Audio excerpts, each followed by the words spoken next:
This is my second time attempting to film this video. My webcam decided to not record the first time, so here we are. About a year and some change ago, I watched Kyoru Sentai Zyuranger for the first time. I had every intention of finishing the series, but I just never got around to it for whatever reason. Well, I finally finished it. Here are my thoughts. I love how different this is from Mighty Morphin Power Rangers. It's like a whole new experience. First of all, can we talk about how catchy the theme song is? Okay,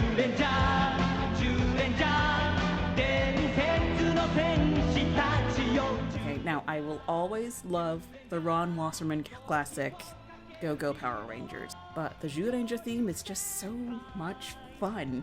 It's delightfully cheesy, which perfectly complements the acting and the special effects. It gets the point across, it hooks you in, and it gets you ready for what's about to happen, which is everything you can ask for in a theme song. Alright, so let's talk about the characters, starting with Geki. Geki often let his emotions dictate his actions, which actually makes him an interesting character.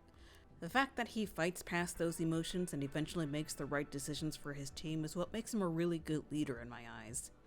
I also like when the Guardian Beasts are being, well, jerks, to be honest. Geki is the one to call them out on it. Goshi. He's the second in command, so whenever Geki was either missing or acting a fool, Goshi would be the one to step up to the plate, and he did a good job of that. That being said, when he wasn't stepping in for Geki, I did find him a bit bland, like just a wince.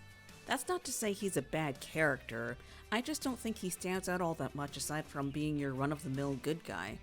Even in episodes where he was the main focus, his personality didn't grow much past "I must fight because it's my duty," which, again, is not bad, but it's not unique either. Dan starts off a bit whiny, but in a funny way. He has a bit of a short temper when it comes to people messing with him or his friends, but he's usually the first one to try new things. You can tell he just really loves life. I think he might be my favorite character. Boy is athletic, curious, and, according to Ranger Wiki, the youngest of the bunch, which surprised me. I thought Dan was the youngest, but nope, it's Boy. That just goes to show that your age doesn't determine your maturity level. May is also a bit bland, but only when the story wasn't focused on her. When she had the spotlight, she showed off her bravery, compassion, unique talents, and intelligence. She's one of those very sweet but will kick your butt when necessary kind of characters. Barai. Man, poor guy never catches a break. So apparently when he was about to be put to sleep with the other 5 warriors, Barai died, but Daijujin was all like, "Hey, we kinda need him for something in the future, can he not be dead?"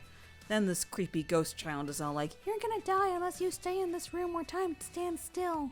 So yeah, Barai is forced to only show up when he's needed, so he can't really bond with any of the other characters, let alone his brother, which is kinda sad. And it was also very sad when, spoilers, he dies. Barza is basically the Zordon character, only exists for exposition, and that's pretty much all there is to him. Moving on to the villains, we have Totepat and Bookback, who are goofy, which is expected. Pleplecon? Pleplecon?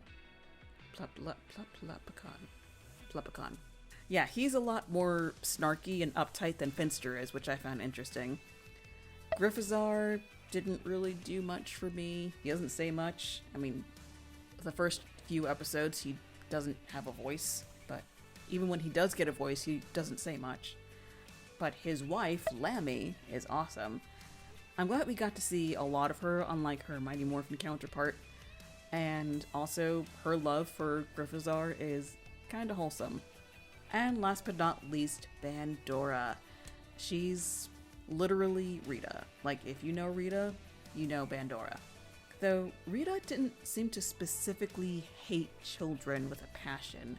I mean, she hated the Power Rangers with a passion, but if I remember correctly, none of her plans involved directly harming children. They just kinda got caught in the crossfire. Also, not once did she break into song. That was an interesting moment for me.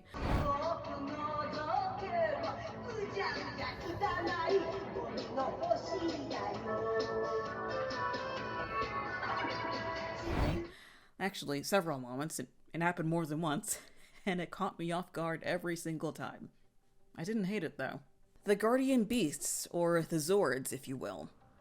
I like the idea of them being sentient beings. Like, you kinda get the sense of them being sentient in Mighty Morphin, but here in Zyuranger, you get even more of a sense. Like, they actually talk, and they have feelings and emotions. Can we just talk about Dragon Caesar for a second?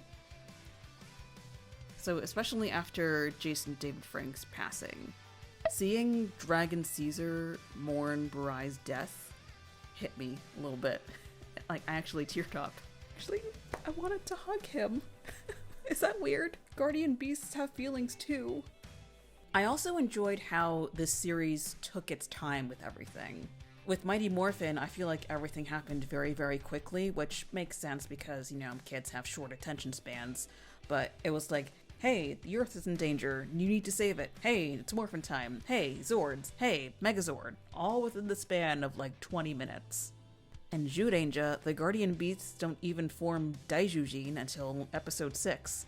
And the characters go through some intense challenges to actually earn their weapons instead of Barza just being like, here you go. They actually use their skills and their brains to solve all of their problems, whereas in Mighty Morphin, Billy and or Alpha would just technobabble the MacGuffin and the day would be saved. You actually feel like the Zyurangers really earn every single victory. One final thought about the series, and I'm absolutely nitpicking here, but I would have liked to see a bit more of the characters adjusting to a new time period. I mean, they were asleep for 170 million years. I think things were a little different back in those days. Then again, maybe adapting quickly to their environment was part of their warrior training. I don't know. I'm a video editor, not a warrior. I don't know how these things work. Overall, Zyuranger is a solid series, and I'm glad I finally got around to watching it all the way through. It actually made me a little sad when I finished the series.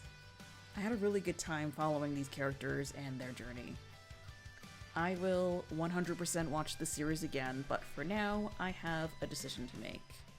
Which Sentai do I watch next? The next in the sequence is Dairanger, but I kinda wanna see what Ohranger is about. What do you think? Which one should I go with? Does it matter? Leave your thoughts in the comments down below. Alright, that'll do it for this video. Thanks for watching. See you next time.